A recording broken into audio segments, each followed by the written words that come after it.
Welcome to the Full Dive Gaming Podcast, bringing you a full dive of all the news, discussion, and insights you need for virtual reality gaming. This podcast is brought to you by Asterion Products, a top-selling company on Amazon designing great products for VR and AR, including the Asterion Aura VR headset stand. I'm J-Rat. I'm a VR YouTuber and streamer. I am Nat Brat, a VR lover and also a little bit obsessed with Pokemon Arceus at the moment.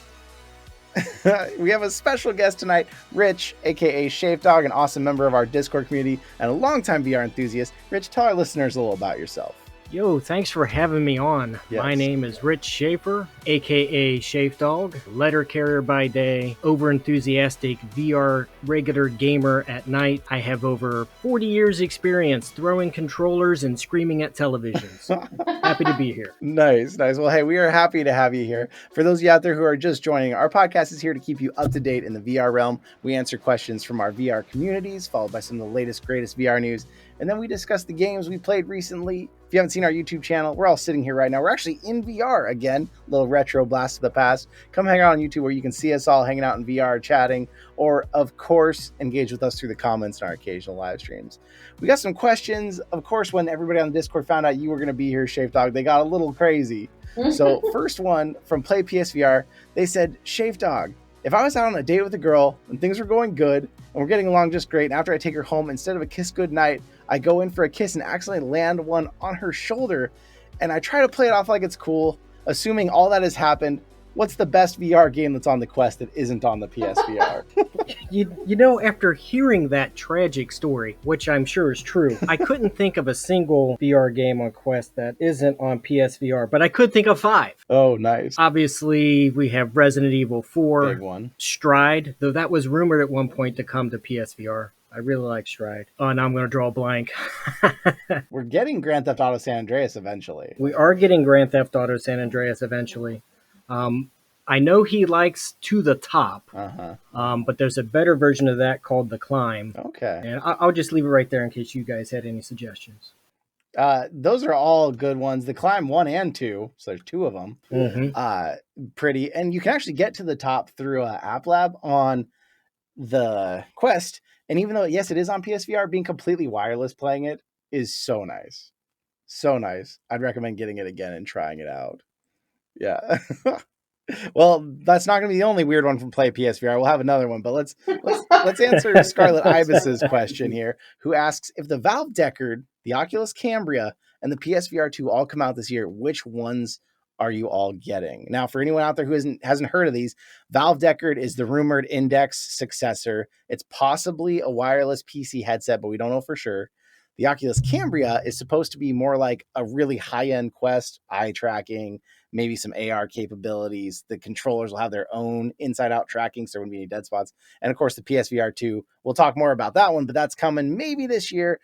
Better PSVR, everything, PS5 experience attached to it. Rich, what do you think about all these? For me personally, the biggest issue is going to come down to the cost to enter those specific realms. So I will be sticking with the PlayStation VR 2. I'm sure those other ones are going to be great, but I actually thought the Cambria was going to be geared more for a professional side, and maybe they're thinking that way for the Deckard too. So that's my choice right now. PSVR 2. Nat, what do you think over there? PSVR 2 all the way. I am so excited for it, and I would definitely go for that. All the stuff that they're talking about sounds so awesome. All the haptic stuff just sounds awesome. Yeah, I'm super stoked about PSVR 2. The J-Brat channel is luckily partnered up with Quest 2, so whatever comes from them, we'll probably get a chance to try it, which is pretty exciting. And if the Valve Deckard actually comes and is wireless, is a PC headset, I mean, I feel like I'm the VR YouTuber. Maybe I just have to get all 3.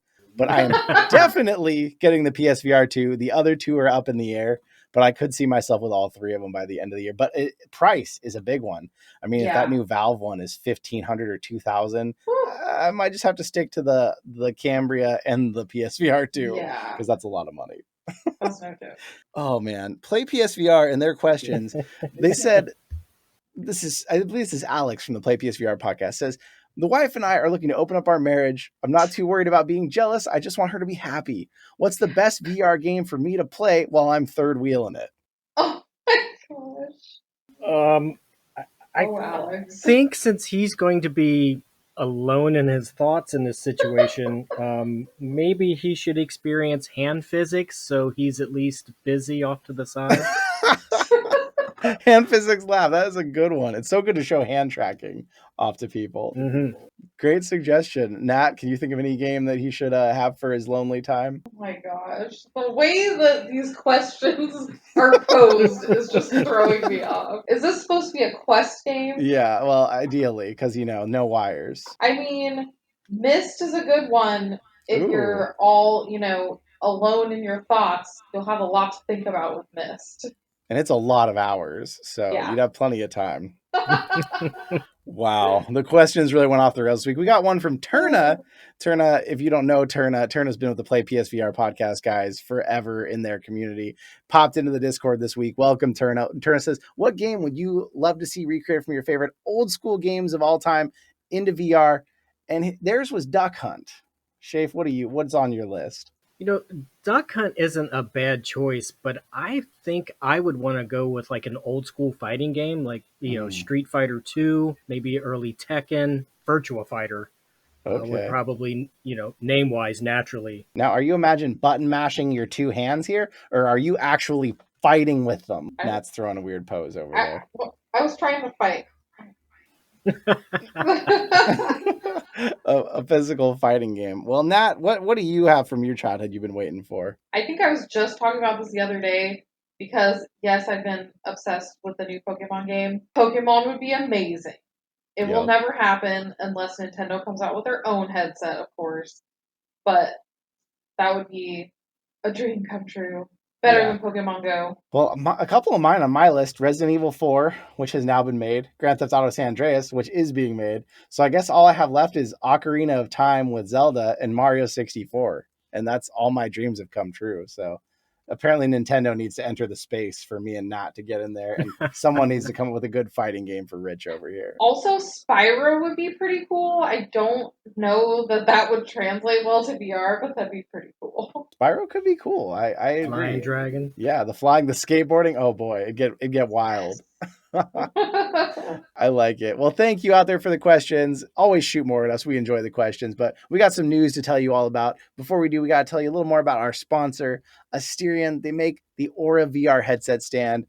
I've got tons. We've got tons in the house here. They're beautiful. They have an RGB glow. They hold any VR headset on it. And if you want one, go on Amazon, go check them out and use code FULLDIVE10 to get 10% off. We got to talk about Horizon. Horizon Worlds is this thing Meta Facebook is doing. It's basically the VR chat of Facebook. They want people to work in it. They want people to game in it, to live in it. They are going to start off with there being a personal boundary system that is, from what we understand, it's not going to be able to be turned off at first. This is intentional by default, and it's going to set you up basically where people can't come within like 4 feet of you in the virtual world. Rich, how do you feel about that? I'm of two worlds on this because I do really think in certain games and experiences, it's necessary. I'm sure we've all ran into someone who's a little, we'll just say, overzealous and gets in your face and does crazy stuff while trying to get you to play with them and be involved. But I also don't want it to overtake the entire spectrum of games. That's my fear. But we'll see. As long as it'll probably get to the point where you'll be able to tweak the settings, the size of the bubble. Maybe that's all that'll be necessary in the end. Yeah, or let you turn it off for friends. Now, what do you think? I feel like this is so weird. It's like, are we doing COVID simulator? Like, I know it's 6 feet. That just seems so odd. It's virtual. You should be able to get closer than 4 feet to people. Like, I think that would be a great idea if you could turn it off for friends. Because, yeah, you don't want weird people getting all up in your business. But, I mean, it's virtual. We can get a little closer than 4 feet, at least with your trusted people. Yeah, I'm in the same spot. I feel like it's weird. I feel like it shouldn't be pushed on people. And not only that, but this is different than most of them. So like in VR chat or in Rec Room, if you get close to someone, you try to touch them, your hand will like disappear.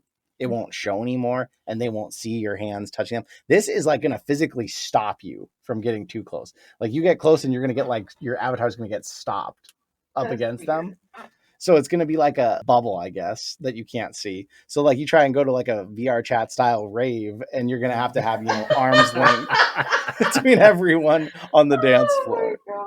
And that means if you want to high five someone, you can't, but it has to be like, your arm has to be like fully extended out or something before you can high five them. So if you try to high five them like this, it's not going to work. You got to be like outside of your own bubble. That just seems so odd. I thought this all came down from a couple female players experiencing male players getting in their space and touching them inappropriately in VR, making the situation uncomfortable for them.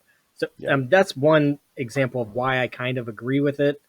But, like I said, I just have a fear that it might spread too far too fast, and too many games will do it where it's not necessary. Yeah, I just feel like it's a good thing you can turn on, but it shouldn't be for everybody all the time. You should be able to turn that off so you can, experience a little bit more normal, space between people in a game. And just like Rich said, what it comes down to is getting teabagged in VR hits differently than it does on a flat screen in a game. When your character is down and someone actually climbs over your body, it's much more imposing. So they're trying to avoid that for now. They're going a little far the other direction to stop this. For sure. I think they'll land somewhere in the middle after it's all over. At least give us some options. But it definitely it feels like they're reacting a little heavily to try and like keep the best public face on the whole thing. They don't want people suddenly reporting, oh, this new Facebook thing is just a bunch of harassing creepy people in it. You don't want to go there. They want to stop that before it even starts, because VR chat is kind of already known for being pretty sketchy. They don't want their thing to be the next VR chat. I feel like it would be cool if there was something like in Rec Room they have a thing where you can like put your hand out like this and then someone automatically mutes. If they had something like that where you could put your hand out and then they have to be 4 feet away from you. That'd be pretty cool. You can like Hadouken them and they just fly off the map and go away. That'd be sweet. I'm gonna get the blocking gun out. You trying to be creepy with me? You're gone. You're ejected. Well, we'll keep you posted out there as Horizon keeps doing their thing and keeps changing things. But we've got some news on the PSVR 2 front. The last few weeks have finally, for those of us who've been waiting for PSVR news, have been dropping some new news. And not only the stuff we've already kind of covered with the resolution stuff, now we're finding out a little bit more about the optics. So for those of you out there who don't know, Fresnel lenses are kind of the VR industry norm. They're in most PC headsets. They're these thinner lenses that have concentric rings. If you like look at them, you can see all these little rings that go out. And what that does is that shapes the whole lens into a thinner, lighter weight package. The PSVR 1, we kind of all liked, at least I did, that it didn't have those, because those create these weird glares, these weird God rays. PSVR 1 had these big, fat, really round lenses, but you look through them and they were super clear. They were super open. They're saying PSVR 2 is going to get these Fresnel lenses. It's going to make the headset lighter, smaller, easier to use. Rich, is this an upgrade? Or what do you think? I do feel it's an upgrade. Anytime you can find a way to reduce the weight of the headset, I think is a good idea. Obviously, the God ray effect, that could happen. I don't know if they can come up with a concept of some kind of film, some kind of coating to reduce that.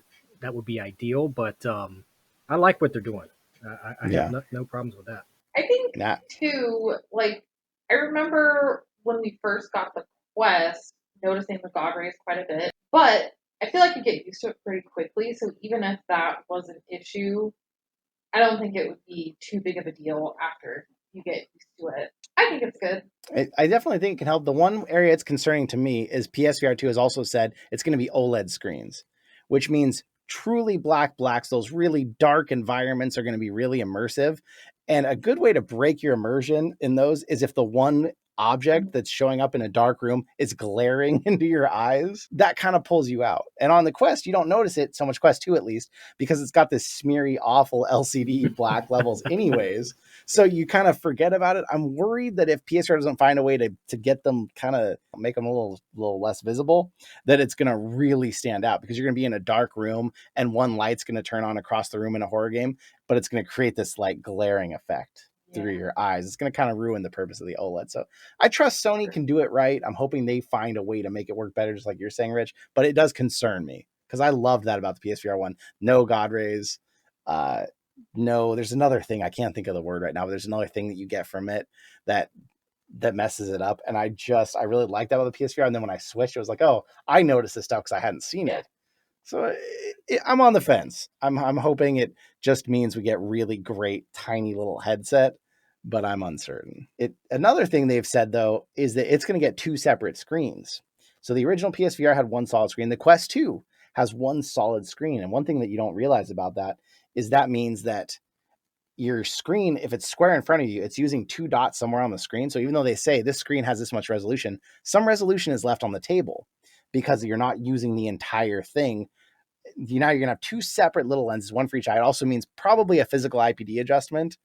That definitely sounds like upgrades. What do you think? Oh, for sure. I think that was one of the things sorely lacking in the original, was being able to have some adjustment. The Quest has some adjustment, but that's just a spatial thing. Since you're still looking at the one screen, where having the separate screens is really going to have an effect on the experience, I think, for the end user.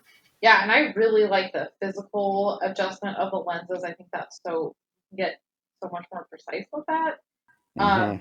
Of course, the Quest Link has the 3 different options, so I'm hoping that PSVR 2 would have more movement available. Like, it's so funny because I always go back to thinking about the Gear VR, which is hilarious because it was like that first step into VR. But they had the lenses that were so adjustable that I have really bad eyesight, and I could get away with not having my glasses. And I was like, this is intense. And I don't know, was that the IPD adjustment? Or no, so that was diopter adjustment, which we haven't seen a VR headset have that. But did it also have IPD adjustment? No, the original Quest did, and the Valve Index did.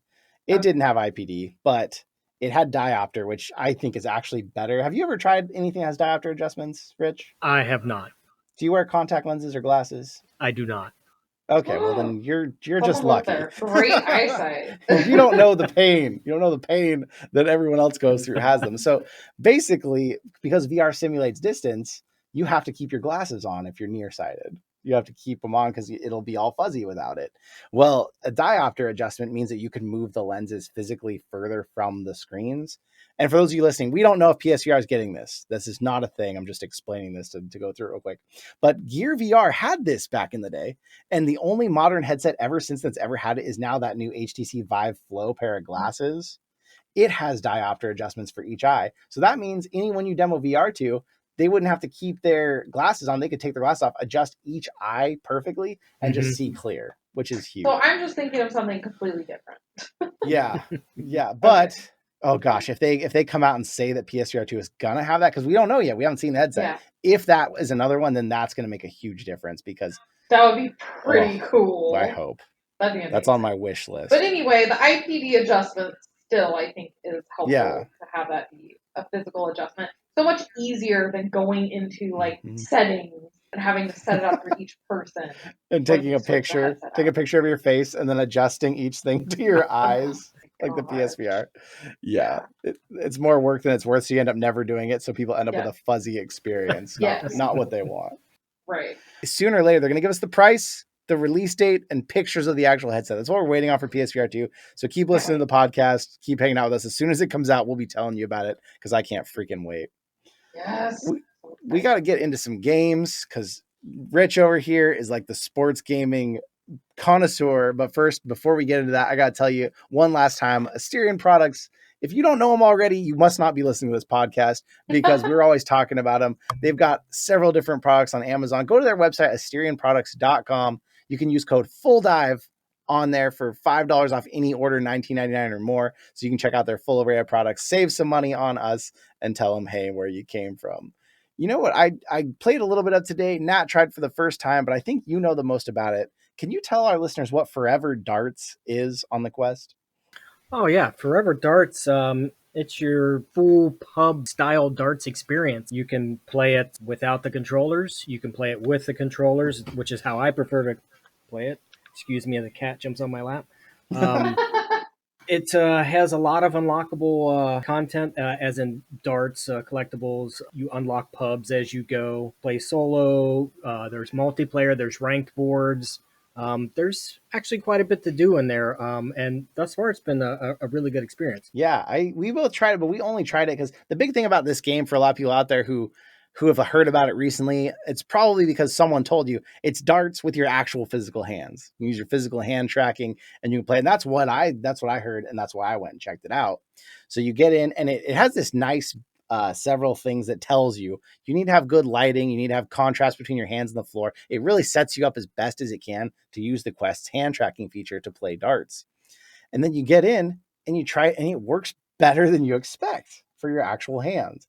Yes, once in a while you move your hand too fast or you turn your hand at a weird angle. But if you really get good at like holding your hand open and just using your index and thumb to grab those darts and throw them, I was actually getting pretty quick, even in just a few minutes, at hitting the part of the board I was trying to. You said it's a lot better with the controllers, you think, as someone who actually plays real darts. Now, it's been years since I've thrown competitive darts, but I did in the past, and there is a certain tactile feel of physically holding something that I think a game like this needs. So for me, using the controllers is a better experience. Not that the hand tracking alone experience is terrible. I just think it's better served to be holding something, to have a full actual dart experience. Yeah, it was pretty weird playing it with the hand tracking, and then you go to like pick up the dart and not actually holding anything, and you're like, this is a strange experience. Like you were saying, it did work pretty well to pick it up and throw it as long as your hand is like in front of you so it can see. But that was pretty cool. I went into it thinking like, oh, this is kind of like not that cool. Looks kind of old and not exciting. But then I started throwing them like, oh, actually, this is really cool. Yeah, you step in and you get a different expectation. I was going to say, I think the key might be, if you're going to play with hand tracking, just get a real set of darts and a real dartboard. Pick them up with your VR headset on, throw them across the room, and see how close you are to real life. Extremely Obviously, safe. don't do that. You're going to put someone's out. Do not actually do that, but it did make me curious. Maybe just buy a bag of the flights, because those don't have the points on them. You can throw those across the room. Yeah, just throw them and you can go pick them all up after. Well, ForeVR Darts, it's interesting. I would say if you have any interest in darts or you like multiplayer games like this, you have friends who want to play, I'd check it out. But they also had a game, ForeVR Bowling, that came out a while back. We've talked about it on the podcast a couple times because one of our other hosts, Lepnox, he's actually even on a poster on the wall in it. And I really liked ForeVR Bowling. Rich, you've played quite a bit, right? I have played quite a bit. And the same thing applies. There's a lot of unlockable content, additional balls, additional lanes. They do some seasonal content. There was a pretty decent Christmas spectacular going on during the holiday season. But yeah, I think it's a good experience. Yeah, both of them from them. They seem to be the one that's kind of making some sports games that I'm like, oh, this is like as good as Wii Sports was. Like, it's taking me back to the Wii Sports days, which is a pretty big deal for me because I thought that was like the coolest thing ever when that came out. And you got to feel like you were really playing things, you were swinging the bat. It was really cool. Another one that I haven't tried yet, though, that I really want to hear about, you're going to tell us because I haven't played it all, but everyone keeps telling me we need to get Walkabout Minigolf. What is Walkabout Minigolf? Walkabout Minigolf is exactly what it sounds like. Think 8 courses, maybe it's 6 to 8 courses. I can't remember. Increasingly more difficult putt-putt. They have some absolutely insane designs in their courses. Once again, they have some hidden content where you like every hole has a golf ball hidden somewhere you have to find. And that's how you unlock the extra golf balls. Each course also has an easy, normal, and hard mode, solo play, online play, private rooms with friends and whatnot. It's a pretty good putt-putt experience. The walkabout part has me curious. Is this like, does it try to use like room scale? Like you step around in your room to do it, or are you still using your analog sticks? You're using the analog sticks. And then like wherever you are, like when you go hunting for one of the hidden golf balls, you hit a trigger button and you're right back at your ball for your next shot. But there you have teleports is an option. I always prefer smooth turn.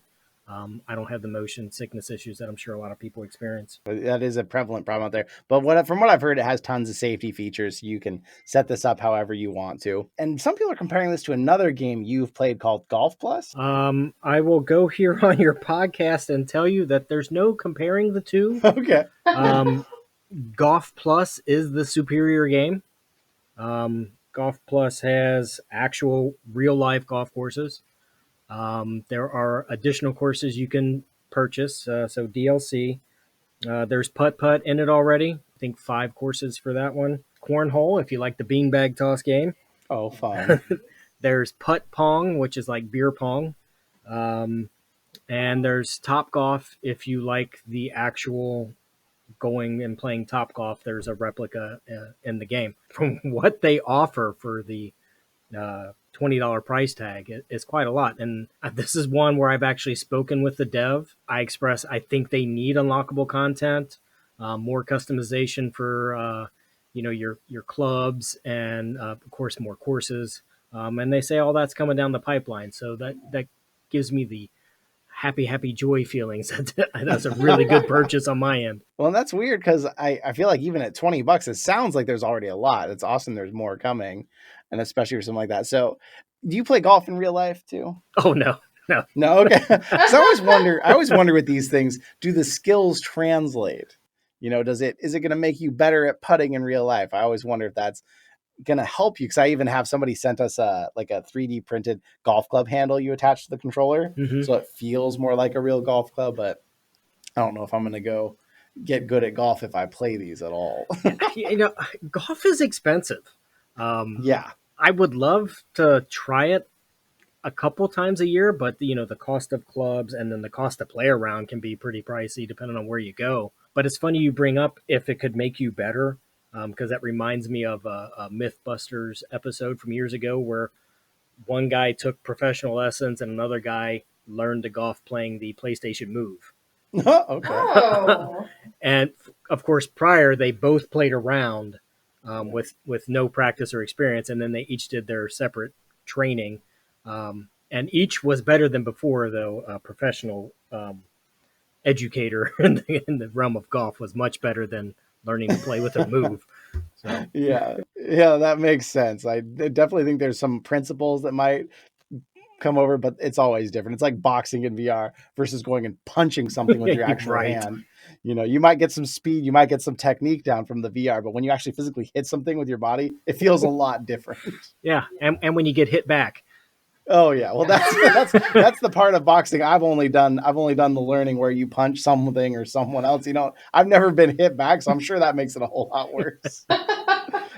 You're real big into the sports game scene and stuff. Is there some other ones that are top of mind you think of, like people should know about that maybe they haven't heard of? Oh, sure. Well, I'm sure everyone's had to have heard of 2MD football. It is the best football experience. I've heard of it mostly, I think, because I was in PSVR more back then, and it was a big deal on the PSVR. Is it on Quest? Do you know? Have you played it on Quest? It is on Quest. I had to make an additional purchase of that one. That is actually a local developer near me. They're like 40 minutes away. Oh, wow. Super small team. I think just 3 people. But the experience on PSVR, that is what the original game was. What they put on Quest and have since updated multiple times, they don't compare anymore. Okay. The Quest is by far a superior experience, and it's mostly because of being wire free. Uh-huh. I've also gotten a couple from App Lab. I live on App Lab. I try all the sports games on App Lab. Right now, I'm trying the worst named game ever. It's first-person tennis, the real tennis simulator. That's just an excessive name, but it's a good tennis game. Okay. That is the whole name. It's kind of obnoxious. I can't knock the game though. The game is fantastic. So those are 2 I would definitely check out. Thrill of the Fight as well. That is the best boxing game. You know what I wish they had? Because I did color guard in high school. The flag people marching band. I wish they had color guard simulator. That'd be sweet. I think that'd be to a very small audience, but I'm sure some people would love to do it. You know, that reminds me of, I actually put a picture on our outline here. Hopefully you got to see that, Rich. There is this one company that is advertising you can get better at baseball through VR, but they're not having you hold the controller and swing it. They'll send you a free attachment if you sign up for their subscription that attaches your controller to a real life baseball bat. And then you put your VR headset on and you just go to town swinging this real baseball bat. Great idea. Is that the Win VR?